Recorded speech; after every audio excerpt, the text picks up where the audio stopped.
형통의 지혜에 관해서 이제 마지막 시리즈 말씀을 드리겠습니다. 성경적 형통은 하나님의 뜻을 성취하는 것입니다. 하나님 아버지는 예수님을 형통케 하셨습니다.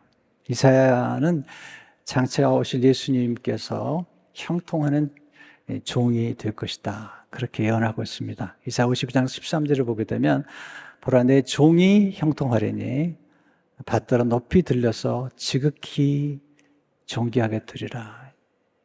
이 종은 예수 그리스도를 의미해요. 종은 일하는 사람이죠. 일꾼은 일을 잘해야 됩니다. 그냥 잘해서는 안 되고 지혜롭게 할 뿐만 아니라 주인이 명하는 일을 잘해야 됩니다. 주인과 상관없이 일하면서 잘한다는 것은 잘하는 게 아닙니다. 회사에 나가면 사장님의 뜻이 무엇인지를 알고 일을 잘해야지, 사장님의 뜻과 반하는 일을 한다, 그건 아무리 일을 잘해도 잘하는 게 아닙니다. 예수님께서는 하나님 아버지께서 명하신 일을 잘한 것입니다. 근데 예수님의 그 형통의 비밀은 고난에 있었습니다. 그래서 52장 다음에 이사 53장인데 이사 53장을 고난받는 종, 예수님의 십자가의 모습과 부활의 모습이 담겨 있습니다. 우리 형통을 얘기할 때 세상적인 형통과 좀 다르잖아요. 우리 형통 속에는 고난이 담겨 있죠. 이사 53장 10절을 보게 되면 여호와께서 그에게 상함을 받게 하시기를 원하사, 상함은 상처죠. 질고를 당하게 하신 즉, 이것은 아프고 가난한 것, 고통을 받는, 그의 영혼을 속건제물로 드리기에 이르면 그가 씨를 보게 되며 그의 날은 길 것이요 또 그의 손으로 여호와께서 기뻐하시는 뜻을 성취하리로다. 그러니까 예수님의 형통은 하나님께서 기뻐하시는 뜻을 성취하는 것, 이것이 예수님의 형통인 것입니다.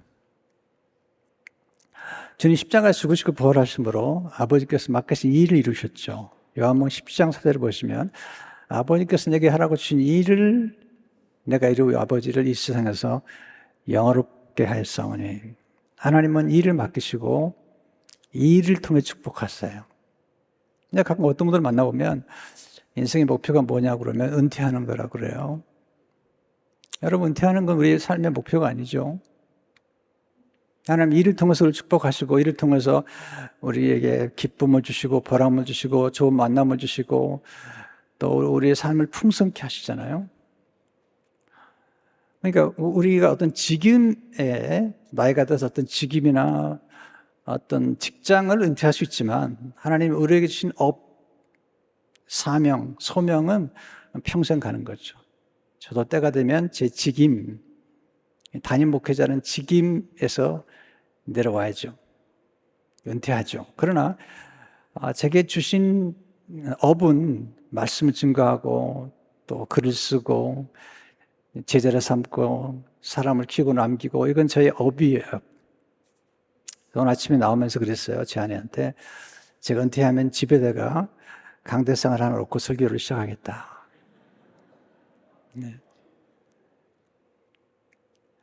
제가 직임에 대해서는 때가 되면 내려와야 되죠. 그러나 제게 주신 부르심은 말씀을 증거하는 것입니다. 또 제게 주신 은사 가운데 하나가 글을 쓰는 것입니다. 저의 강렬한 부르심 중에 하나는 사람을 키우고 남기는 것입니다.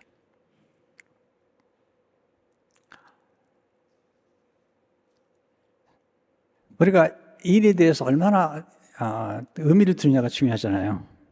요한복음 5장 17절에 보시면 예수께서 그들에게 이르시되 내 아버지께서 이제까지 일하시니 나도 일한다 하시매. 하나님 아버지께서 예수님께 맡긴 이 일을 감당하셨어요. 근데 가장 중요한 건 일을 할 때 지혜롭게 하는 거죠. 그래서 이사야 50장 13절의 말씀을 현대인 성경은 이렇게 번역했어요. 보라, 내 종은 여호와께서 말씀하신다. 보라, 내 종은 지혜롭게 행할 것이며. 이게 형통이란 단어와 지혜라는 단어가 똑같은 뜻을 가지고 있어요. 똑같은 어원을 크게 높임을 받을 것이다. 예수님 지혜롭게 행하셨잖아요. 예수님 지혜가 잘하고 지혜가 충만하고 예수님 안에 지혜와 지식이 넘쳤죠. 골로새서 3절을 보게 되면 그 안엔 지혜와 지식의 모든 부하가 감춰지느니라. 그래서 예수님의 지혜를 우리가 따라가면 지금도 우리 삶 가운데 형통할 수 있는 축복을 경험하게 되는 것입니다. 어떻게 하면 형통할 수 있을까요? 예수님 어떻게 형통하셨을까요? 첫째로 준비를 잘하는 것이 형통의 지혜입니다. 예수님은 서두르지 않으셨어요. 30년을 기다리셨어요. 첫 번째 아담은 태어날 때부터 어른이었어요. 그래서 어린아이의 과정을 거치지 않았기 때문에 쉽게 타락하고 말았습니다. 마지막 아담이신 예수님은 어린아이로 태어나셨어요. 말구유의 목수의 아들로 성장하면서 예수님 서서히 준비하시고 성경을 읽고 암송하시고 기도하시고 그러면서 준비하신 것입니다. 하나님 하신 일은 언제나 작게 그리고 고요하게 조용하게 그리고 서서히 하시는 거예요. 어떤 분들은 너무 처음부터 요란하게 하시는데 그건 하나님의 원리가 아닙니다. 겨자씨처럼 시작하는 겁니다. 중요한 건 준비하는 거예요. 많은 분들이 형통하게 원하지만 준비하는 의지가 없어요. 준비하는 열정이 없어요. 예수님 잘 준비하지 않은 종을 책망하세요. 누가복음 12장 47절을 보시면 주인의 뜻을 알고도 준비하지 아니하고 그 뜻대로 행하지 아니한 종은 많이 맞을 것이요. 하나님의 지혜는 미래를 위해 준비하는 것입니다. 준비가 곧 지혜입니다. 하나님은 준비된 사람에게 기회를 주신 것입니다. 주님은 준비에 대한 말씀하시네요. 누가복음 12장 40절을 보게 되면 그럼 너희도 준비하고 있으라 생각하지 않은 때 인자가 오리라 하시니라. 예수님 열처녀의 비유를 말씀하시면서 잘 준비하도록 말씀하시고 잘 준비한 지혜로운 처녀들을 칭찬하셨죠. 제가 인생 살아오면서 깨달은 게 하나 있습니다. 물론 하나님 많은 걸 우리에게 준비해 주죠. 좋은 만남도 준비해 주시고 많이 그렇지만 하나님은 우리에게 기회를 주시지 준비하는 건 대신해 주지 않으세요. 준비는 우리가 해야 돼요. 하나님은 씨앗을 주시지 씨앗을 대신 심어주지 않으세요. 그래서 어떤 목사님 그랬다고 그러잖아요. 네, 설교 준비하는 게 게을러가지고 주일날 토요일날 밤에 하나님께 기도하는 거. 하나님 내가 준비를 못했는데 하나님 영감을 주셔가지고 설교를 좀 달라고 그때 하나님이 주셨어요. 근데 그 다음에 또 그러는 거예요. 2번.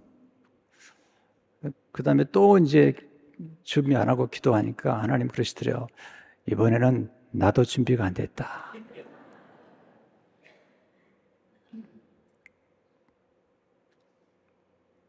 저는 하나님께 영감을 구하지만 매주일 최선을 다해 준비합니다. 열심히 준비합니다. 그럼 하나님께서 우리 형통케 하시기 위해서 우리를 어떻게 준비시킬까요? 예수님께서 제자들을 어떻게 준비시키셨고 예수님 어떻게 준비하셨을까요? 첫째로 하나님은 교육을 통해 준비시키는 거죠. 예수님 12살 때 선생님들 가운데 앉으셔서 제어하시잖아요. 누가복음 2장 46절 17절 보면 사울의 성전에서 만난 지 그가 선생들 중에 앉으사 가장 위대한 스승, 가장 위대한 선생이 선생 중에 앉아서 그들에게 듣기도 하시며 묻기도 하시니 듣는 자가 다 그 지혜와 대답을 놀랍게 하더라. 좋은 스승을 만나는 건 축복이죠. 선생님으로도 배워야 되겠죠. 둘째, 하나님은 훈련을 통해서 준비시키죠. 어떤 분은 노력만 하는데 노력만 가지고 안 되는 거예요. 훈련을 받아야 되죠. 원동현 교수님 계신데 그분이 이제 수영을 열심히 했어요. 근데 이제 서울 올라왔는데 아들이 그러더래요. 아빠, 저 수영 훈련을 좀 받고 싶으니까 3개월만 좀 도와달라고. 그래서 좋은 코치를 만나가지고 3개월 동안 훈련을 받았습니다. 3개월 후에 아버지하고 아들이 이제 한번 경주를 해본 거죠. 수영.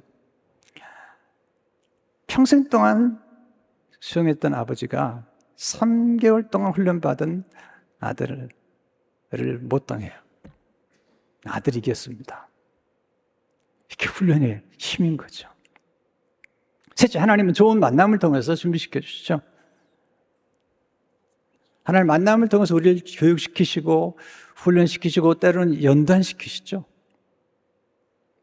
넷째로 하나님은 고난을 통해서 준비시키잖아요. 고난 속에는 질병이 있고 버림받음과 거절당함과 실패와 실수와 시련과 상실과 상처와 역경과 시련이 담겨 있잖아요.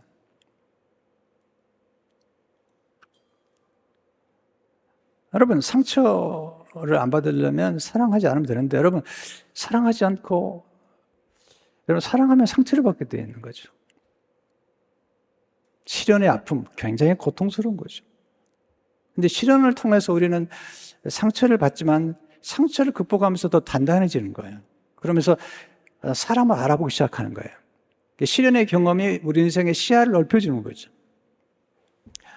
실패. 여러분, 탁월한 인물들 다 실패를 경험하는 거죠. 실패했다는 것 때문에 절대로 부끄러워하지 마세요. 실패했다는 것은 시도했다는 거예요. 우리는 실패를 통해서 더 많이 배우는 거예요. 겸손해지고 또 실패함으로써 안 되는 게 뭔지 알고 그리고 뭐가 잘 되는 것인가를 알 수 있잖아요. 다섯째, 하나님 축복을 통해 우리를 준비시켜 주시죠. 노력만 가지고 안 되죠. 훈련만 가지고 안 되죠. 축복을 받아야죠. 여섯 번째, 재능과 은사를 발견하고 그 재능과 은사를 연막케 하심으로 준비시켜 주시죠. 우리가 잘하는 것, 우리 재능과 은사를. 일곱째, 하나님 기도를 통해서 우리를 준비시키죠. 하나님 기도를 많이 시키시잖아요. 여러분, 기도를 많이 시키는 데는 이유가 있는 거죠. 기도를 통해서 하나님의 지혜와 능력과 성령 충만을 받게 되죠. 제자들이 기도하잖아요. 예수님께서 성령 충만 받기 전까지는 예루살렘을 떠나지도 말라. 기도하잖아요. 준비시키시죠. 여덟 번째, 하나님은 성령 충만을 통해서 준비시키십니다. 아브라함 링컨은 나무를 베는데 6시간이 주어진다면 4시간은 도끼날을 가는 데 쓰겠다. 아브라함 링컨은 공적 교육을 받지 못한 사람이에요. 독학을 했죠. 변호사가 됐잖아요. 수많은 실패를 경험했어요. 그는 우울증, 아주 깊은 우울증을 경험한 사람이죠. 근데 거기서 물을 읽었습니다. 대통령이 됐고, 그리고 그는 미국 역사상 가장 탁월하고 존경받는 대통령이 됐잖아요.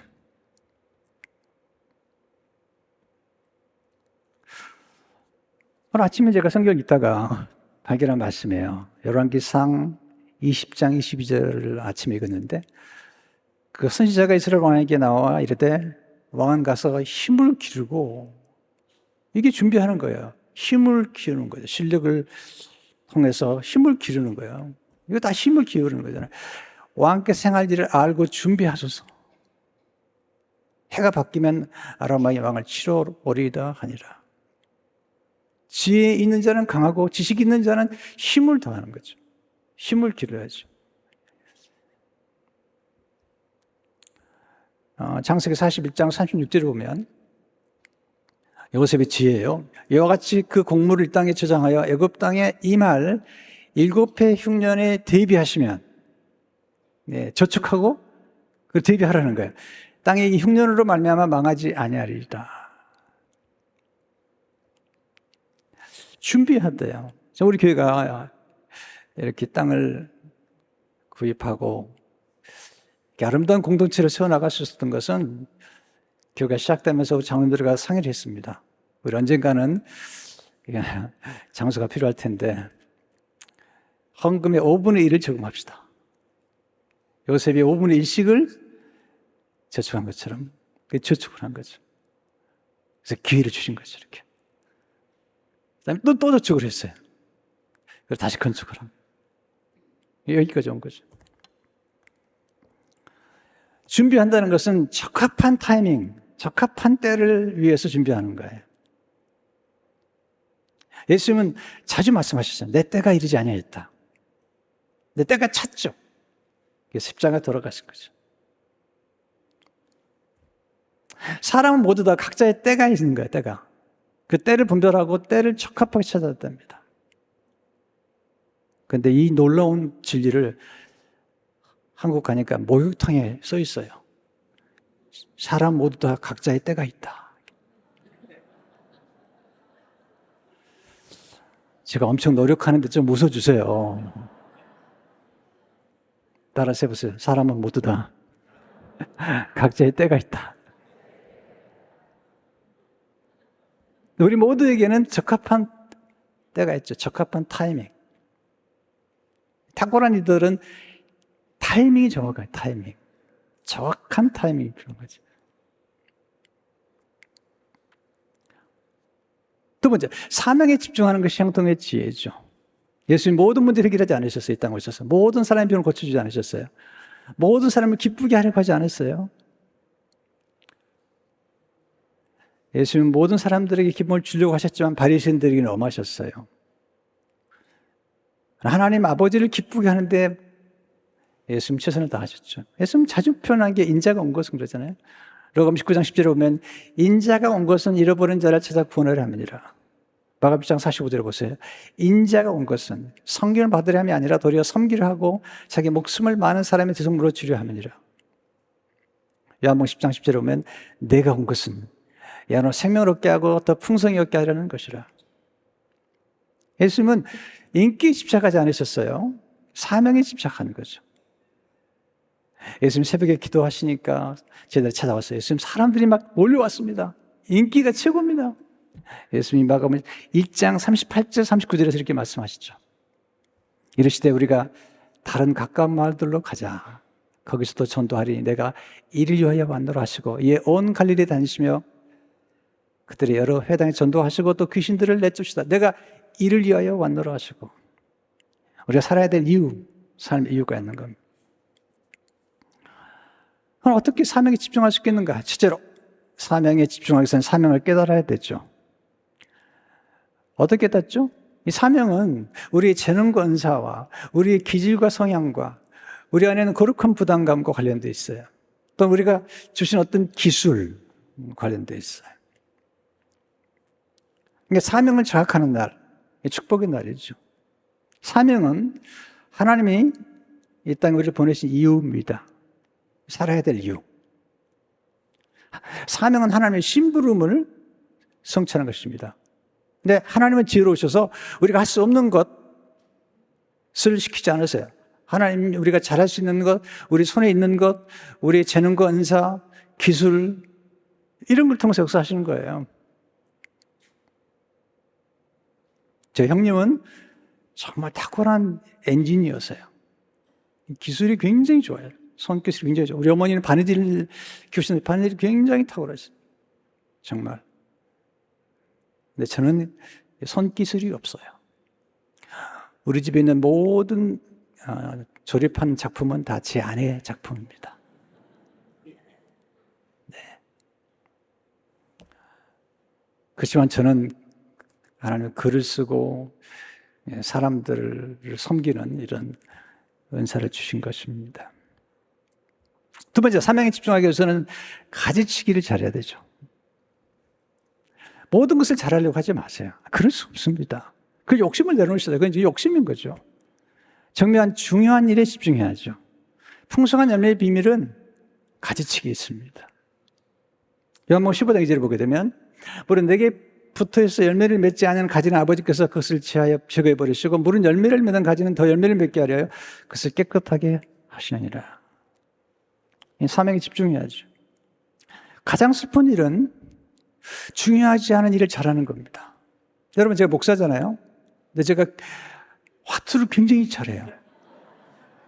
이 동양화야 해도 같았어요. 그래서 뭐 고, 스탑, 고, 더블 고, 뜨리고 막 그러면 너무 여러분 저를 존경하시겠죠? 네, 당구를 가끔 보여요. 당구가 참 재밌어요. 근데 우리 목사님이 당구가 900이래. 뭐 이러면 여러분 좀 좋아하시겠죠. 가장 슬픈 일은 잘못된 방법으로 성공하는 것입니다. 가장 슬픈 일은 성공을 사명 완수가 아닌 죄를 지는데 사용하는 것입니다. 예수님 모든 사람을 제자 삼지 않으셨어요. 모든 사람을 사도로 삼지 않으셨어요. 모든 사람을 사랑하셨어요. 이게 여러분 교회에서 마찬가지예요. 모든 사람이 다 장로님이 될 수 없어요. 모든 사람이 다 목회자 될 수 없어요. 하나님 모든 사람 사랑하세요. 그러나 그 직임에 따라서 하나님이 역사하는 거니까 그건 사랑의 문제가 아니라니까요. 역할의 문제인 거죠. 기능의 문제인 거죠. 그러니까 하나님께서 우리 부르실 때 각자에게 주신 기능과 역할이 있는 거죠. 예수님 12명만 사도로 선택하셨잖아요. 그러니까 또 예수님 또 세 사람씩 데려가시고 또 그중에 베드로를 수제로 삼으셨잖아요. 그럼 다른 제자를 사랑하지 않은 건가요? 그게 아니라는 거예요. 그 기능이 있는 거잖아요. 세 번째, 사명에 집중하기 위해서는 하나님의 열심으로 일해야 되죠. 하나님 게으른 걸 너무 싫어하세요. 마태복음 25장 20절을 보게 되면 그 주인이 대답하여 이르되 악하고 게으른 종아 나는 심지 않은 데서 거두고 회치 않은 데서 모으는 줄을 내가 알았느냐. 이 게으른 사람들의 특징은 입만 바빠요. 원망하고 불평하고 남 탓하고 바빠요. 여러분 부지런해야지. 특별히 젊었을 때 열심히 살아야지 나이가 들어서 조금 여유가 있는 거예요. 네. 그래야지 쫓기지 않고 사는 거죠. 저는 열심히 살았어요. 최선을 다했습니다. 먹기 초기에 우리 아이들이 그러더라고. 아빠, 우리 집은 할러데이가 언제냐고. 우리 집은 할러데이가 없었어요. 얼마나 열심히 살았나 몰라요. 공휴일이면 또 교사들 모여가지고 또 파기 가고 열심히 살았습니다. 열심히 공부하고. 지금은 이제 여유가 있어요. 왜? 지식도 축적되고 경험도 축적되고 지금도 계속 공부하기 때문에 어떤 일이 벌어지면 일에 대한 분별력이 빨라요. 80%는 맞아요. 지금은요. 지금도 아직 10% 부족하기 때문에 늘 긴장하고 기도하는데 지금은 이제 사람을 보거나 또 사건을 해결해 갈 때 한 80%는 이제 맞는 것 같아요. 여유가 있어요. 이렇게. 목사님들이 이제 자주 방문하는데요. 저한테 그래, 얼마나 바쁘세요? 그러면 내가 그러죠. 저 바쁘지 않다고.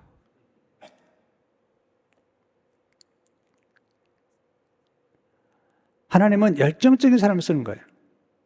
물론 잘못된 지식을 가지고 열정적으로 살아가는 건 좋은 게 아니죠. 이사야 9장 7절을 보세요.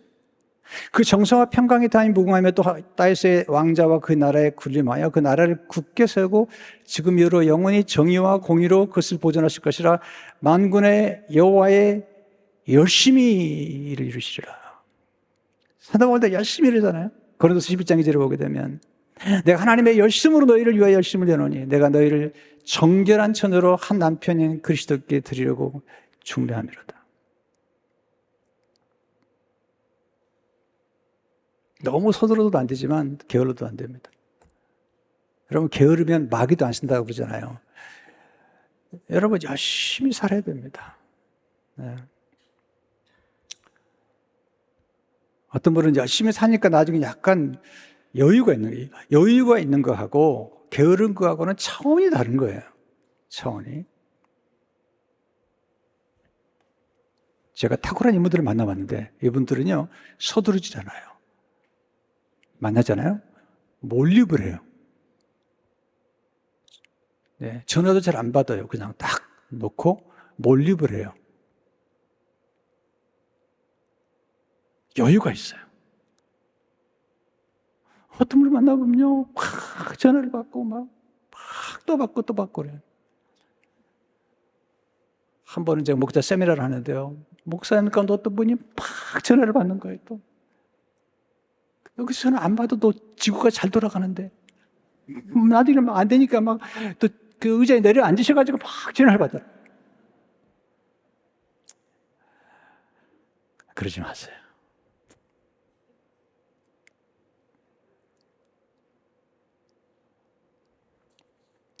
네 번째, 사명에 집중하기 위해서는 사명을 위해 헌신해야죠. 헌신하지 않고 어떻게 사명을 이루겠어요? 요한복음 10장 15절을 보세요. 아버지께서 나를 아시고 내가 아버지를 아는 것 같으니 나는 양을 위하여 목숨을 버리노라. 여러분, 자녀 하나를 잘 키우는 것도 세계 선교에 이바지하는 거예요. 하나님 나라에 이바지하는 거예요. 근데 자녀를 한 명 제대로 잘 키우는 것은요, 헌신하지 않으면 안 되는 거예요. 한 알의 밀이 땅에 떨어져 죽지 않으면 그대로 있는 거예요. 죽으면 열매를 맺는 거잖아요. 여러분, 씨앗은 씨앗의 죽음에 시작되는 거예요. 손에 있다고 씨앗이 열매를 맺는 거 아니죠. 씨앗은 땅에 들어가야죠. 하나님 우리를 축복하시죠. 에스더를 축복하셨어요. 유대 민족이 다 죽게 생겼어요. 모르게 얘기하죠. 내가 잠잠하느냐? 내가 왕후가 된 것은 이때를 위함이 아니냐? 이때를 위함이 아니냐? 그때 에스더서 16절에 말하죠. 금식함에 귀를 기고 왕에게 나가려니 죽으면 죽으리다 아니라. If I perish, I perish.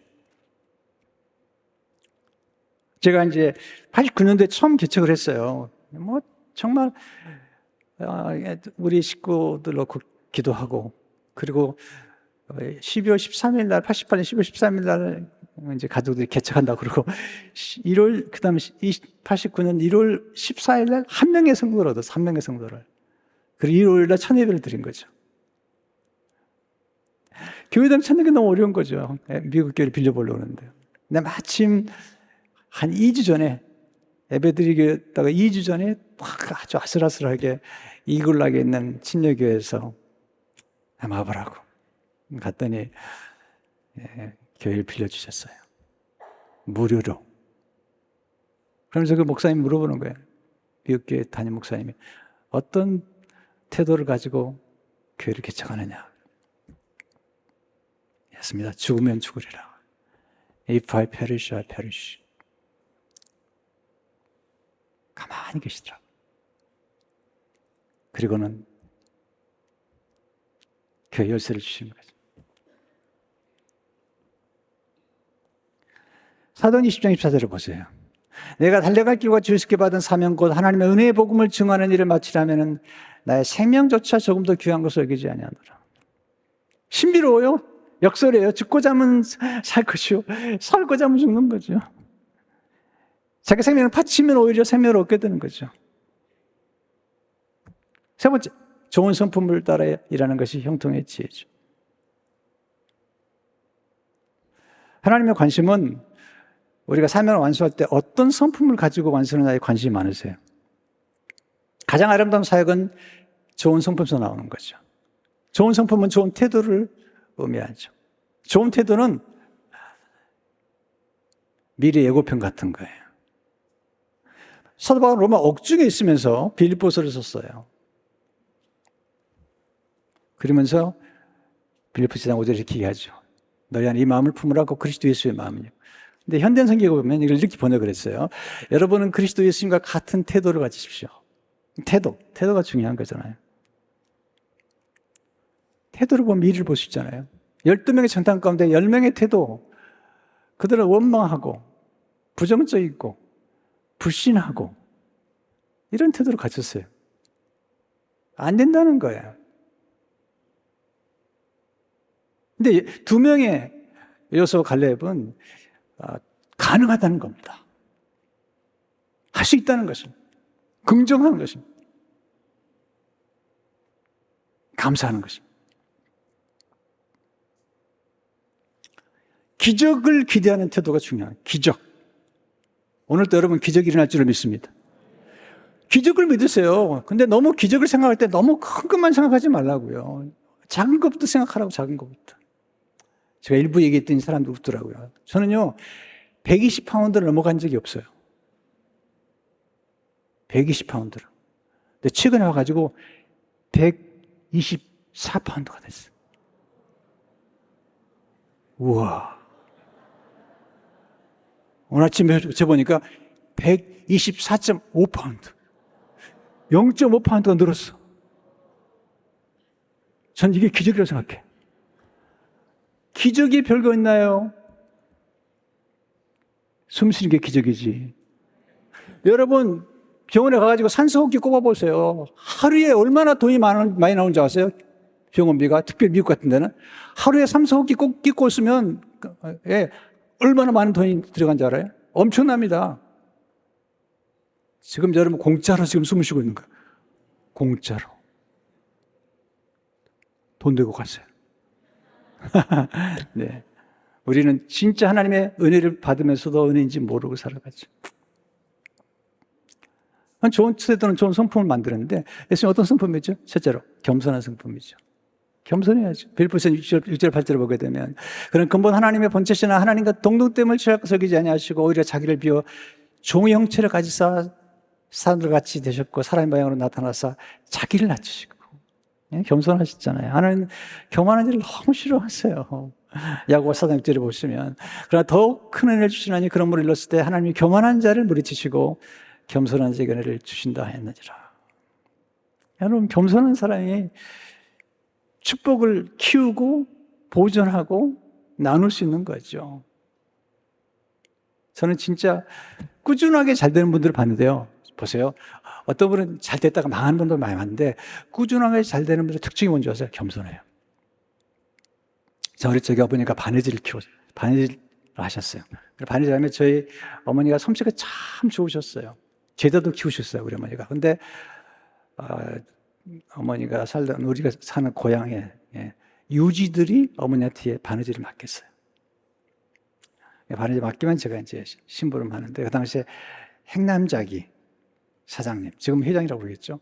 또는 무슨 이런 몇 군데 아주 정말 유지들 하는데, 제가 참 놀랐어요. 왜냐하면 그분들한테 가면요, 제가 바느집 아들이잖아요. 네, 그렇게 저를 존귀히 대해주는 거예요. 네, 저를 존중하게 말해주는 거예요. 그리고 그냥 보내지 않고 뭔가 싸주고. 그리고 어떤 집은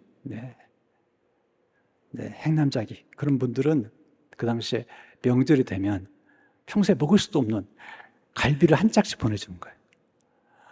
어떤 분은 아버님 위해서 건강을 좀 염소를 1년에 2마리씩 보내주는 거예요. 1마리씩 이렇게.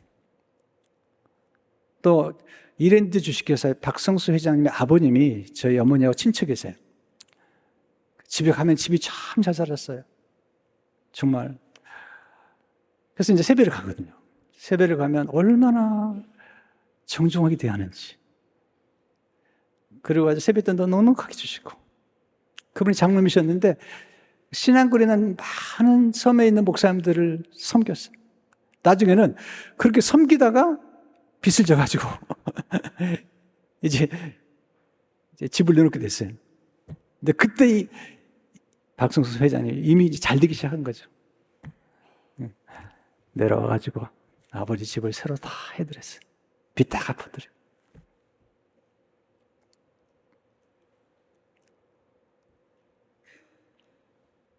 겸손해야 된다 그걸 배웁니다.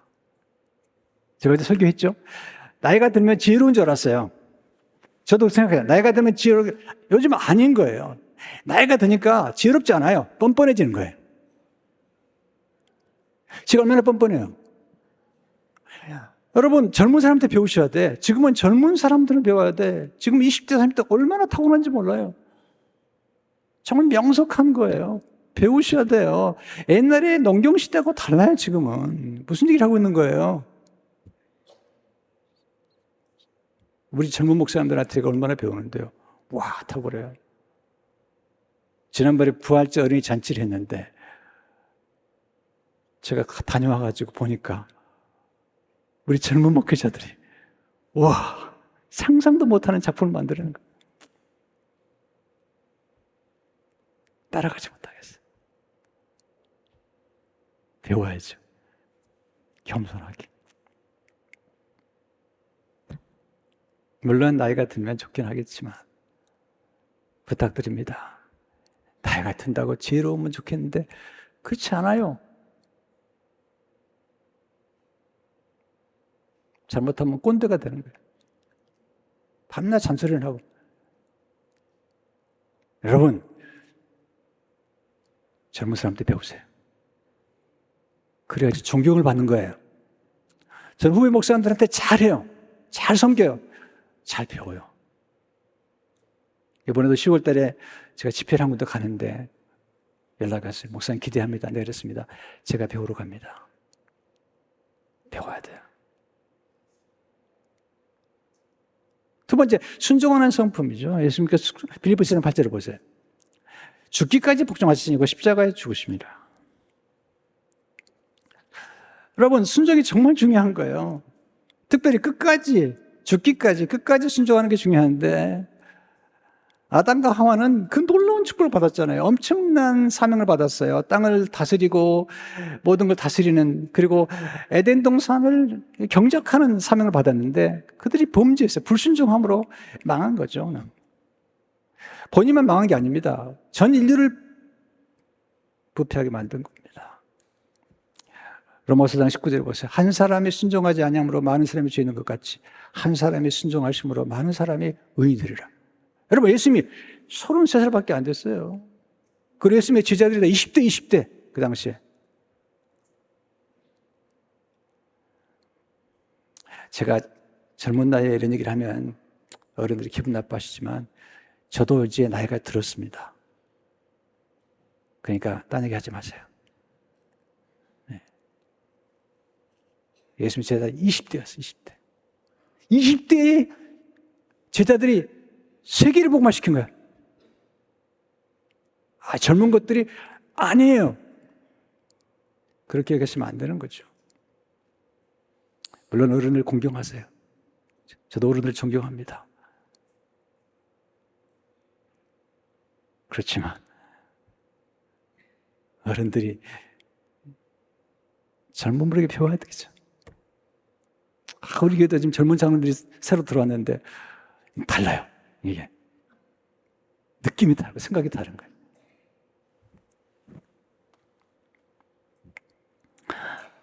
여러분, 순종하면 복이 따라다녀요. 은혜가 따라다녀요. 근데 순종하지 않으면 완악해집니다. 완고해집니다. 역설이죠. 순종하면 축복해 주시고 겸손하면 하나님의 은혜를 주시는 거죠. 높여주시는 거예요. 빌립보서 4장 9절 11절을 보세요. 이러므로 하나님이 그를 지극히 높여 모든 이름에 뛰어난 이름을 주사 하늘에 있는 자들과 땅에 있는 자들과 땅 아래에 있는 자들 모든 무릎을 예수 이름에 꿇게 하시고 모든 입으로 예수 그리스도를 주라시나요 하나님 아버지께 영광을 돌리게 하셨느니라. 예수님 십자가와 부활을 통해서 형통하셨죠. 이사야 50장 13절을 다시 한번 보세요. 보라내 종이 형통하리니 받들어 높이 들려서 즉히 존귀하게 드리라. 여기 받들어 높이 들려서 이게 뭔지 아세요? 이 십자가죠. 요한복음 3장 14절을 보세요. 모세가 광야에서 뱀을 든 것 같이 인자도 들려하리니 이게 뭔지 아세요? 이 십자가예요. 십자가 고난. 요한복음 12장 32, 33절을 보세요. 내가 땅에서 들리면 모든 사람을 내게로 이끌겠노라 하시니 이렇게 말씀하시면 제가 어떠한 죽음으로 줄 것을 보시미라. 예수님이 들리면 십자가에서 고난을 통해서 연약해지심으로 수동태가 됐어요. 수동태. 아무것도 할 수 없는 수동태가 되었는데 거기서 놀라운 구원의 역사가 이루어진 거죠. 그럼 우리에게 영생을 주신 거죠. 예수님 혼자서 일하지 않으셨어요. 성령님의 도움을 받았어요. 요한복음 3장 34절을 보니까 하나님 보내시는 하나님 말씀 하나님 이런 하나님의 성령을 한량없이 주십니다. 마태복음 12장 18절을 보세요. 그러나 내가 하나님의 성령을 힘입어 귀신을 쫓아내는 것이면 하나님의 나라가 이미 너에게 임하였나저라. 성령이 없이는 어떻게 일할 수 있습니까? 사도행 10장 38절을 보십시오. 하나님 나사렛 예수에게 성령과 능력을 기름 붓듯 하셨으며 그가 두루 다니시며 선한 일을 향하시고 마귀에 눌린 모든 사람을 구시셨으니 하나님이 함께 하셨습니다. 여러분, 한량없는 은혜가 필요한 거예요. 우리는 인간의 노력만 가지고 안 돼요. 저도 해봤는데 노력은 한계가 있어요. 제가 이제 다음 주부터 압도적인 은혜에 대한 설교를 12주 동안 할 텐데 약간 예고편 해드리면 이런 거예요. 여러분들 기도할 때도 아빌라의 테레사가 그렇게 얘기하죠. 기도할 때도 마치 기도할 때 저기 우물에 가서 물을 퍼오는 게 있다는 거예요. 그것도 중요하죠. 어떤 사람은 펌프질을 해가지고 우물 좀 넣고 마저물 좀 넣고 물 없잖아요. 어떤 분은 수도관을 깔아가지고 물을 가져오는 거죠. 대단한 거죠. 그런데요, 하늘에서 그냥 축복의 소낙비가 쫙 내리면 한꺼번에, 여러분 그런 일이 있기를 축원합니다. 물론 노력해야죠. 그렇지만 하나님이 복을 주시면 그냥 엄청난 일이 벌어지는 거예요. 예수님 안에는 은혜와 진리가 충만했어요. 이거 디멘션이다. 요한복음 1장 14절에 보시면 말씀 육시되 우리 가운데 거하시면 우리가 그 영광을 보니 아버지 독생자 영광이 은혜와 진리가 충만하더라. 율법은 내가 뭔가를 해야 되는 거예요. 근데 은혜는 하나님 모든 걸 해주시는 거죠. 에베소 1장 7절을 보세요. 우리는 그리스도 안에서 그의 은혜의 풍성함을 따라 그의 피로 말미암아 성량곧 죄사함을 받았느니라. 여러분, 죄사함이 우리 노력으로 되나요? 수양으로 되나요? 안 되는 거죠. 은혜의 풍성함을 따라 우리가 할 일이 뭐죠? 은혜의 영광을 선포하는 거죠. 에베소 1장 5절 보세요. 그 기쁘신 뜻을 예정하사 예수 그리스도로 말미암아 자기 아들들이 되게 하셨으니 이는 그가 사랑하신 자 안에서 우리에게 거저 주시는 바 그 은혜의 영광을 찬송하게 하려는 것이라. 그래서 이제 다음 주부터 제가 10일 동안 압도적인 은혜에 대한 설교를 하려고 그래요. 왜냐하면 은혜 속에 하나님의 지혜가 담겨 있어요. 무궁한 지혜가 담겨 있는 거죠. 성도 여러분, 예수님을 따라가십시다. 예수님을 벌써 준비하셨잖아요. 네, 훈련도 받으시고 더불어 일하시잖아요. 집중하셨어요. 집중하셨어요. 여러분, 저는 목회가 전부입니다. 네. 여러분, 제가 막 당구를 잘한다고 합시다. 그러면 제가 강단에 서면 막 당구 공이 왔다 갔다 할 것 같아요. 여러분, 당구를 잘하는 분들은 역시 다르더라고요. 그러니까 여러분이 주신 각자의 업이 있는 거죠. 그게 뭔지. 그걸 찾아서 가는 거죠. 저는 손재주가 있는 분들 부러워요. 너무 부러운 거죠. 헤어 디자이너들 얼마나 좋아요. 선교하는 거. 치과 의사들 얼마나 좋아요. 뭐 은퇴가 없는 거예요. 은퇴가 없는 거죠. 계속해서. 기술자들, 엔지니어들, 와, 좋은 거죠. 음악하는 분들 대박이다. 이야, 얼마나 좋아. 은퇴가 없는 거예요. 은퇴가 없는 거죠. 평생 동안 하면 더 무르익어.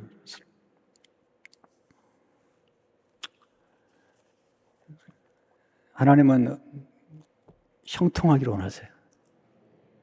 오늘 이 말씀을 기억하고 여러분 생각 가운데 형통의 축복이 있기를 주의 이름으로 축원합니다.